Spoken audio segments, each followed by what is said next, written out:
олон улсын одоо бусад оронд байдаг л ээ. Нөгөө талаас манай ч гэсэн ер нь анх тэр бүр одоо тэр дээр үеэс тэр 6 4 5 6 оноос хойш байгуулаад явсан. Одоо зүгээр нэг бүрэн ажиллахгүй байгаа, бүрэн ингээд энэ тогтолцоо нөр хэрэгжихгүй байгаа юмыгаа илүү сайн хэрэгжүүлээд бүрэн болгоё, улам сайжруулад явъя л гэсэн санаа шүү дээ. Одоо нэг юм нэг энэ баталгааны бүтцэн жишээлбэл ингээ хагас ажиллаад, хөрөх чадварын бүтцэн хагас ажиллаад, үн цаасруулах бүтцэн хагас ажиллаад, манай ч юу огт байхгүй ш ингээд бүгдээр нэг юм одоохонд нэг хагас ажилласан юм байгаад байгаа байхгүй. Тэгэхээр энийг л бид нар одоо хуулийн байгуул батлуулж агаад, хууль эрх зүйн орчныг сайжруулж агаад, тэгээд төр хувийн хвшлийнх нь энэ оролцоогийнх нь механизмыг одоо зөв болгож агаад, тэгээд цаашаа явбал одоо илүү байх юм болов гэж. Ялангуяа энэ олон улсын банкны гаргаж байгаа зөвлөмж, дотоодын энэ зөвлөхүүдийг өгöd байгаа зөвлөмжлөл тэр байна л да. Гэхдээ дахиад хэлэхэд одоо байгаа нөхцөл байдалтайгаа энэ зах зээлийн шинээр би үүсгэж байгаа механизмаа яаж те уялдуулах вэ гэдгээр л сайн бодож л одоо Тэгэхээр өнөөдрийн хөнгөлөлттэй ипотекийн зээлийн хөтөлбөрт Монгол банк болон улсын төсөв засгийн газрын санхүүжилт зэрэгс ихээхэн хамааралтай. За хувийн хвшлийн оролцоо маш бага байна. За мөн урт хугацаанд Монгол банкыг энэ хөтөлбөрийн шин чанартай, төсвийн шин чанартай үйл ажиллагаанд оролцуулах одоо боломжгүй гэдгийг бол олон улсын валютын сангаас бараг сүүлийн 10 гаруй жилийн хугацаанд бол зөвлөж байгаа юм. Тиймээс Дэлхийн банкнаас за Монгол банкнаас энэ ипотекийн зээлийн санхүүжилтийг шилжүүлэх замын зураг, техникийн нөхцөл зэрэг мэргэжлийн нарийн зөвлөгөө, замын зургийг өгöd байгаа юм байна.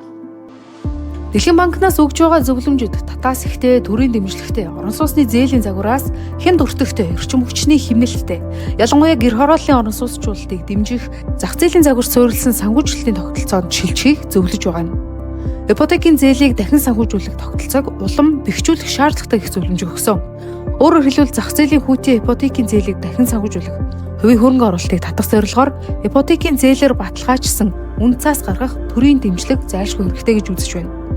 Мөн ипотекийн зээлийн батлан даалтын тогтолцоог нэвтрүүлэх, ингэснээр олон улсын сайн туршлагад үндэслэн зорилттой бүлэгт орон сууцны зээл олгоход банкуудын санхүүгийн эрсдлийг хуваалцах хүртээмжийг нэмэгдүүлэх шаардлагатай гэж үзжээ. Мөн урт хугацааны төгрөгийн санхүүжилтийг бий болгох, мөн урьдчилгаа төлбөрийн хуримтлал үүсгэх, сайн дурын хуримтлалын тогтолцоог дэмжих буюу төрийн татаас нэг хөнгөлөлттэй байдалд хамаарал багтай орон сууцны зээлийн санхүүжилтийн тогтолцоог хөгжүүлэх шаардлагатай гэх хэд хэдэн зөвлөмжийг өгсөн байна. Банкуудын хөрөх чадвараар хангах нэг тийм бүтэц зал зайлшгүй байх шаардлагатай Монгол банкнаас тусдаа гэж ихэд бүгд салдэгтээр хэлж байгаа. За ерөнхийдөө бол яг одоогийн хувьд гэх юм бол Монгол банк маань бол яг одоогийн хөнгөлөлттэй тогтолцоо 6% хөнгөлөлттэй санхүүжилтийн тогтолцоо нь бол салшгүй нэг асуулж байгаа. Яагаад тэгэхээр бол хөрөх чадварыг ер нь хөнгөлөлт нь бол хангаа явж байгаа.